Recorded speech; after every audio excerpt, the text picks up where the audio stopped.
Hola, buenos días. Hoy vamos a ver la segunda parte de organizaciones de bien común. Recomiendo a quienes no hayáis visto la primera parte que la veáis porque hoy en realidad continuamos el relato que habíamos empezado. Y bien, pues vamos a ello. Bien, recordaréis que esta era la pantalla final. Aquí lo que decíamos eran todas las cosas que motivaban el crear una organización de este tipo, ¿no?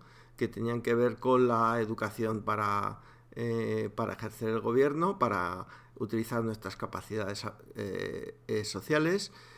Tenía que ver con obtener el conocimiento diferencial que no hemos tenido para ejercer el poder y que normalmente acumula el Estado, con el tema de la información válida, con las experiencias que vayamos haciendo en el poder para aprender de ellas, con las herramientas comunes y cómo esto tiene sus consecuencias en lo que podríamos llamar la política, ¿no? Entonces, vamos a ver cuáles son las características que tienen que tener. Aparte, estos son los contenidos, vamos a ver las características. Bien, pues deberían de ser organizaciones caracterizadas por aquellos valores de bien común que las definen, ¿no? Pues ya sea la defensa de la naturaleza, ya sea la vivienda, ya sea la educación, en fin, los valores que pensemos que son necesarios tratarse como bien común deberían definir caracterizar a estas organizaciones. Deben de ser neutrales. ¿Por qué neutrales? Porque no estamos hablando de organizaciones que van a ejercer el poder. El poder lo vamos a ejercer nosotros. Creamos estas organizaciones para que nos sirvan como herramienta, ¿no? Pues igual que uno tiene una calculadora o igual que uno tiene una máquina de escribir, ahora ya no, tenemos ordenadores. En fin, es una herramienta y por tanto, como herramienta, debe de ser neutral. No tiene que estar implicada en el poder, no tiene que tomar ninguna decisión. Las decisiones es cosa nuestra. Tiene que tener un carácter científico.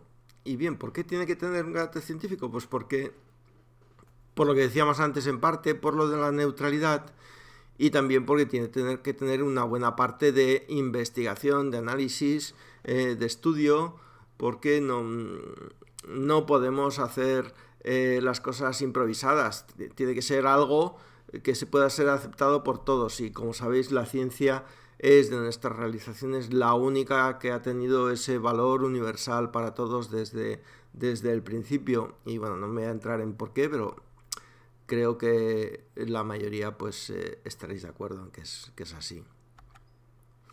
Tiene que ser una organización abierta. Fijaos que si tenemos que trabajar con toda la sociedad, esta organización no puede decir aquí me termino o aquí no entras o no, tiene que estar totalmente abierta. No se tienen que notar los límites de esta organización con la sociedad. Al revés, para nosotros tiene que ser tan accesible que muchas veces ni siquiera notemos que hemos entrado en la organización y que estamos trabajando con ella porque es lo normal. Tiene que trabajar con el conocimiento humano y por tanto tiene que trabajar por las personas. Es decir, tiene que ser una organización orientada a las personas y trabajando con sus recursos y sus habilidades, con el conocimiento social que decíamos en anteriores historias de la bitácora. Tiene que ser transparente, como la botellita que vemos en pantalla. Y veréis que, bueno, todas estas cosas que decía antes y esta misma son de las habituales en la sociedad, o sea, están incorporadas en muchas de las reclamaciones, particularmente en España, que vivimos el 15M, nos dejaron muchas de estas identidades de valores que deberíamos de incorporar en las organizaciones de bien común.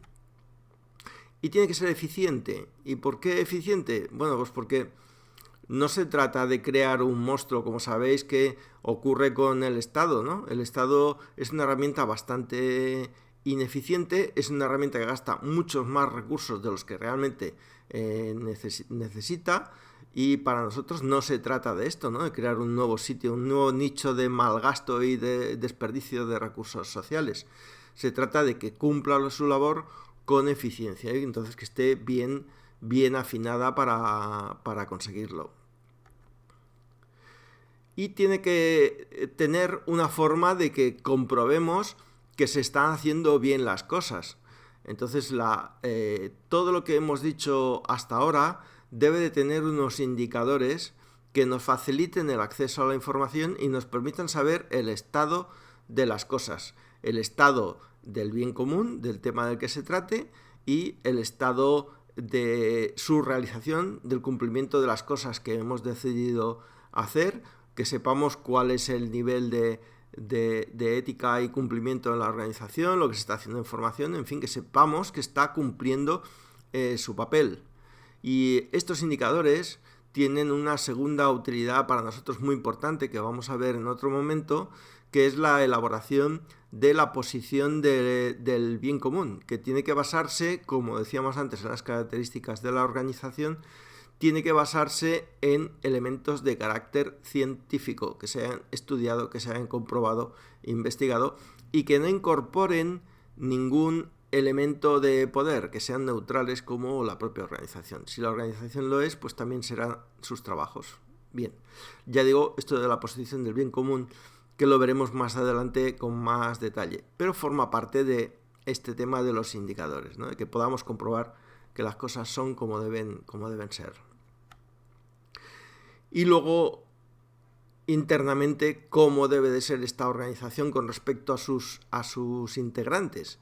Debe ser una organización caracterizada por la ética y su cumplimiento, no que diga unos valores y luego las personas que lo integran no cumplen esos valores, nos están engañando, no que digan que hay transparencia y estén las cosas por ahí ocultas en los cajones para que no nos enteremos, no que digan que son eficientes, resulta que estén tirando los recursos por la ventana, que colaboren cuando la sociedad reclame su intervención, pues para aportar información o lo que sea, o sea, que responda al papel, a lo que tiene que hacer, ¿no?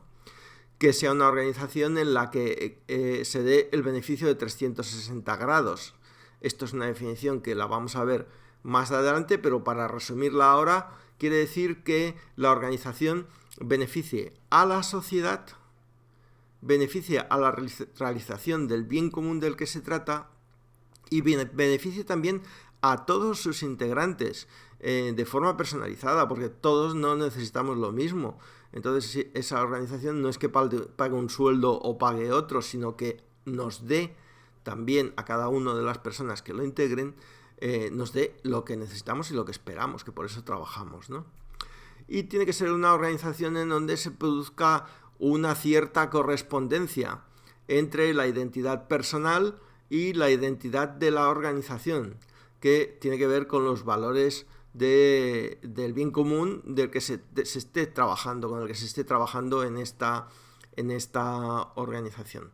Y luego, por supuesto, pues como toda organización tendrá una estructura que va a ser una estructura por sus características inevitablemente horizontal, y si no la tiene tenderá a ella, porque no hay otra forma de trabajar con el conocimiento humano que tratando a las personas pues en unas condiciones más o menos de igualdad, ¿no? Para que ellas puedan tener iniciativa. Y entonces será una organización con independencia de que sea de carácter local o que esté distribuida como nuestro propio poder. Esto ya lo explicamos en otra historia, lo del poder distribuido, pues que sea una organización horizontal, para resumir. Bueno, entonces ya hemos visto todos los elementos que definirían la organización de bien común, tanto en sus contenidos que hemos visto al principio en la anterior sesión de organizaciones de bien común, con cómo es, qué tiene que representar, cómo tiene que hacer su trabajo, el tema de los indicadores, que sea abierta, etcétera. Bueno, abajo en esta diapositiva veis una dirección donde está el libro, en donde hay un borrador de todo esto que se aplica no solo a las organizaciones de bien común en el sentido del poder, que es donde se centra la anterior presentación y esta, sino también en el sentido económico y político. como digo, es un borrador porque ese trabajo, que me ha sido muy útil para esta presentación, está en estado de borrador y supone una mejora de organizaciones de bien común. Os aconsejo echarle un ojo, aunque en los próximos días va a ir cambiando. Y bueno, en este punto alguien pensará, pero bueno, es que todo esto que nos estás contando, yo no lo veo en la realidad.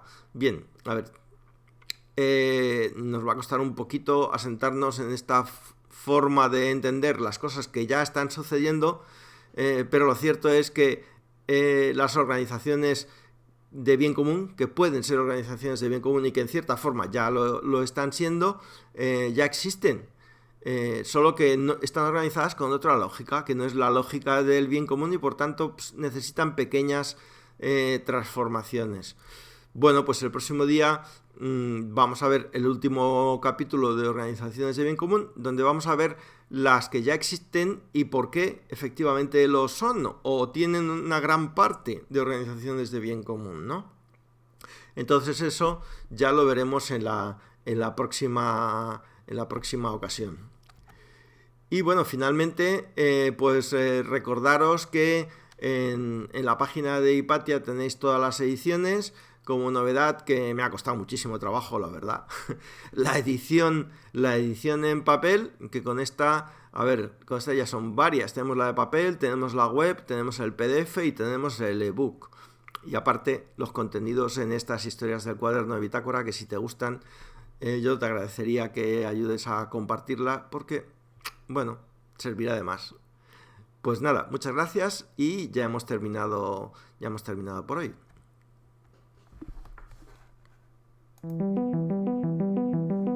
Hasta la próxima.